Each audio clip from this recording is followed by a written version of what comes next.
povo, tudo bem com vocês? Como é que vocês estão? Descansaram, aproveitaram bastante a Páscoa? Ó, tô esperando a próxima aula chocolate, hein? Tô esperando o chocolate que vocês me prometeram, falaram que ia trazer pra mim depois da Páscoa. Gente, vamos lá. Não quero estender muito esse vídeo porque a gente ainda tem uns conteúdos para poder rever. Eu queria passar um conjunto de exercícios para vocês. Então também não vejo a necessidade da gente estender muito essa videoaula, beleza? Gente, olha só, essa videoaula a gente vai estar começando falando sobre, primeiro, qual a importância da linguagem. Qual a importância que a gente tem da gente se comunicar um com o outro, não é? A gente também não entende que o conhecimento também não vem através da linguagem, da comunicação, a forma que a gente tem de falar um com o outro, né? E aí é daí que vem justamente essa aula. Nas últimas aulas que a gente vem estudando de filosofia, a gente viu com Nietzsche, que a gente viu com Kierkegaard, cada um tinha um modo de entender o conhecimento, cada um via o conhecimento de uma forma diferente, não era? E aí a gente está vendo que é o seguinte, vai ter esse conjunto de filósofos que a gente está estudando, todos eles vão entender que o conhecimento pode ser visto de várias formas. Mas esses filósofos que a gente vai ver agora, eles vão entender que esse conhecimento é fundamental. Esse conhecimento não tem como ser transmitido sem você entender a comunicação. A comunicação é a chave mestre para todo o conhecimento humano, né? É a chave mestre para tudo como a gente vai aprender as coisas. Então é por isso que a gente precisa entender também como a gente comunica, as ordens de comunicação, beleza? Então vamos lá, galera. O primeiro filósofo que a gente vai ver, né, é o Bertrand Russell. Né? Ele é um filósofo inglês, né, matemático, voltado para o entendimento da lógica, da matemática. Aí vocês vão ver que nem sempre todos os filósofos vão ser voltados para o lado da humanidade. O importante da filosofia é estudar a origem das coisas, o pensamento originário, a lógica, a razão por tudo. Beleza? E eles vão começar a falar, ele vai começar a falar o seguinte. O Russell ele vai entender que a linguagem é o melhor meio para você chegar a iniciar uma comunicação, para você se comunicar com alguém e passar justamente esse conhecimento. Só que para isso ele vai lá e vai começar a entender que ela precisa ser mais formalizada. Você precisa ter uma linguagem mais formal. Por quê? Porque quando você passa a ter uma linguagem mais formal, você padroniza.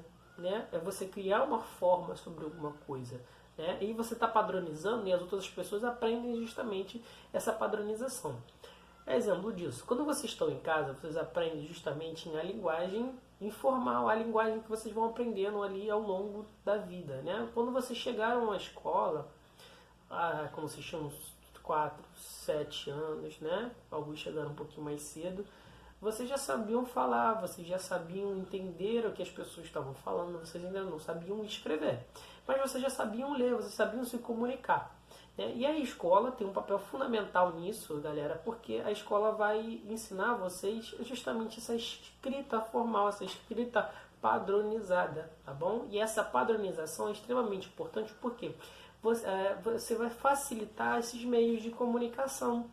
Beleza? Então, primeiro, ele vai entender que para essa transmissão do conhecimento você precisa da linguagem. Da linguagem você precisa de uma linguagem formal, padronizada. E essa linguagem formal, padronizada, passa pelo entendimento lógico. Né? E ele vai começar a entender que essa linguagem ela tem que ser lógica, ela tem que fazer sentido, ela tem que ter início, meio e fim, ela tem que querer expressar alguma coisa. Né? E também ele vai falar que essa linguagem ela tem que ser direta. Por quê? Se a gente pegar alguns exemplos na nossa língua portuguesa ou então em qualquer outra língua, né, e a gente não está falando só do português ou do inglês ou do francês, né, a gente está falando de meios de comunicação.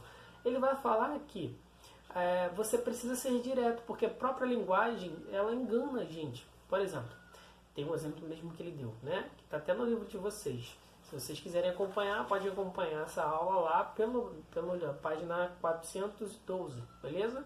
E aí ele vai ver aqui o seguinte, ele vai falar, olha, um exemplo de uma senhora, meu filho está passando por uma prova muito grande. Olha só, se a gente parar para pensar, né, ela está falando que o filho dela está passando por uma prova muito grande. Tem duas situações. Ou ele está passando por uma prova, realmente, avaliação desse conhecimento que ele tem, que é muito difícil. ou ele está passando por momentos de grande dificuldade. Então, ele fala que esse é um dos problemas da comunicação, né? Ela gera abrangência para a interpretação. A gente pode interpretar ela do jeito que a gente quiser, né?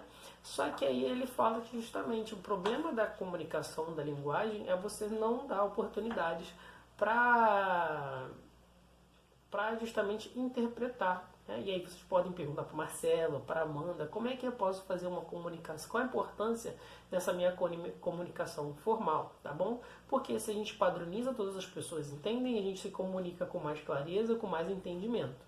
Beleza? E aí vamos lá.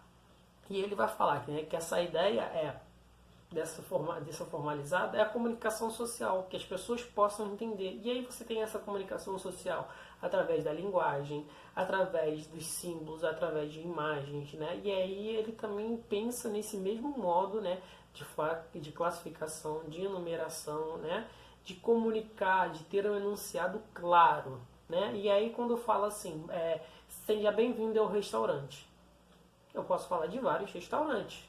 Agora, se eu quero comunicar que aqui é minha lanchonete, né, então seja bem-vindo à minha hamburgueria, né, que eu vendo hambúrguer. Isso é um comunicado claro, beleza? É você exemplificar do que você está trabalhando nesse primeiro momento, beleza?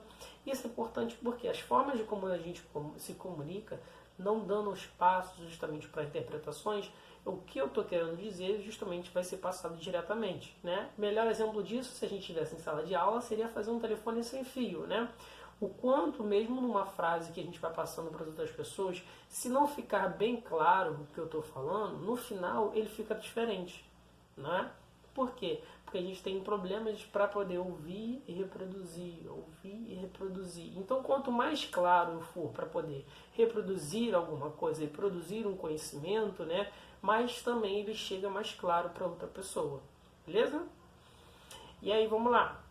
Ele vai fazer uma crítica, galera, muito importante à ideia de uma comunicação informal. Por que vai fazer uma crítica à comunicação informal? Porque quando você faz justamente uma comunicação informal, é tudo que ele não gosta. Por quê? Porque ela não vai cumprir regra, ela não vai ser padronizada e ela vai poder dar espaço justamente para a interpretação.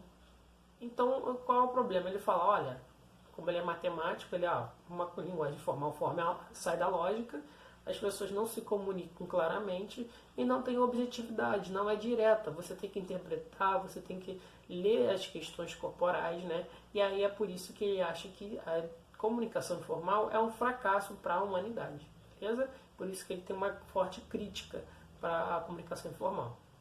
Show? Gente, agora vou dar continuidade para acabar logo esse capítulo e eu quero falar sobre justamente o Ludwig Wehrmacht, beleza? Ele vai ser também um dos filósofos austríacos fundamentados também nessa ideia de comunicação, né? Ele vai falar justamente sobre essas ideias de como se comunicar, de como entender símbolos, de como entender o mundo, né? E aí ele vai fazer uma oposição. O Ludwig, ele vai ser contra as ideias justamente do Bernan, né? Ele vai falar, olha, a comunicação ela é dinâmica, ela funciona o tempo todo e na verdade ela é informal, porque enquanto o Bernan ele presta a comunicação de forma lógica, o Ludwig ele vai entender que a comunicação ela é cultural. Então, se ela é cultural, ela sempre está em transformação. Enquanto uma é lógica formal, a outra é informal e cultural. Então, na verdade, os dois fazem parte da mesma coisa, que é a comunicação de conhecimento, né? A passagem desses conhecimentos. E isso passa por essas duas coisas. Só que o Ludwig vai entender que, como o tempo todo a gente está em transformação, a linguagem também ela não pode ser estática, ela não pode ser padronizada. Por quê? Passa pelo tempo, né? Quando ela passa pelo tempo, ela se transforma também culturalmente. A gente pode falar que o nosso português de hoje é igual ao do português de 500 anos atrás? Não, é totalmente diferente. A gente vai entender algumas palavras, mas a gente vai ter dificuldade de entender o significado de todas elas, né? E aí ele fala o porquê disso. Ele fala que o problema disso é justamente a cultura. A cultura naquele tempo era diferente da cultura de hoje e a gente tem transformações culturais ao longo do tempo que ajudam a dinamizar também, principalmente, as ideias da comunicação, beleza? E aí ele fala sobre a questão de jogos de palavras, né? Esses jogos de palavras, o que é isso, Hugo? Olha, não é fazer não é igual joguinhos caça-palavras que você monta lá, não. Esses jogos de palavras está ligado justamente às ideias da comunicação, né? As ideias, por exemplo, da propaganda. Como eu posso juntar palavras, né, que criam significados diferentes, né? Chamadas de cacofonia, que aí se vocês procurarem lá lá em português, pedir para Amanda, ou pedir pro Marcelo, ele vai dar exemplos melhores para vocês sobre cacofonia, que são um conjunto de palavras que você junta elas e criam um sentido ou interpretações diferentes, tá bom? E aí você vai ver que isso é importante para a nossa comunicação, porque quando a gente faz uma propaganda, quando a gente faz uma merchandising, né, que é um comercial, tudo isso está lá, todo esse meio cultural, todo esse meio de mostrar ideias, né? Exemplo disso, quando a gente vê lá o comercial da Coca-Cola, né? E aí a gente vê lá no final do ano aquele comercial da Coca-Cola bonitinho e tal, e aí a gente vê aquele conjunto assim de, por exemplo, de um urso polar dirigindo um caminhão da Coca-Cola, todo enfeitado de luzinhas e tal. A gente consegue entender isso porque a nossa linguagem está muito ligada aos nossos aspectos culturais, né? Ah, mas a gente não tem urso polar. Não tem urso polar. Mas a gente entende os valores cristãos que estão sendo pregados ali justamente naquele comercial, que é o Natal, né? Enquanto se eu passar esse mesmo comercial em um país islâmico, ninguém vai entender, ninguém vai se comunicar com aquele comercial, porque as pessoas não têm a mesma identificação cultural, beleza? Então, só para resumir aqui, enquanto o Bernan vai identificar que o mais importante é você ter uma linguagem formal, lógica e direta para você se comunicar melhor com as outras pessoas, né? O Ludwig Wittgenstein, ele vai entender que é o seguinte, você não precisa seguir todo esse caminho formalizado e rígido, porque a linguagem ela vai ser dinâmica, ela vai ser cultural, ela vai estar ligada justamente ao nosso cotidiano, nossa história, tá bom? E por ela ser dinâmica, ela vai estar em constante transformação, tá bom? Gente, espero que vocês tenham entendido esses dois filósofos. Espero que vocês tenham entendido todo o nosso livro desse período, agora desse bimestre, que trabalha as ideias do conhecimento, como a gente pode se conhecer, né? Como a gente pode conhecer o mundo, os conhecimentos, as verdades. E aí, a proposta é que vocês façam o exercício da página 415, tá bom? 415 para agora para a aula e a gente pode tirar algumas dúvidas, tá bom? Beijo para vocês.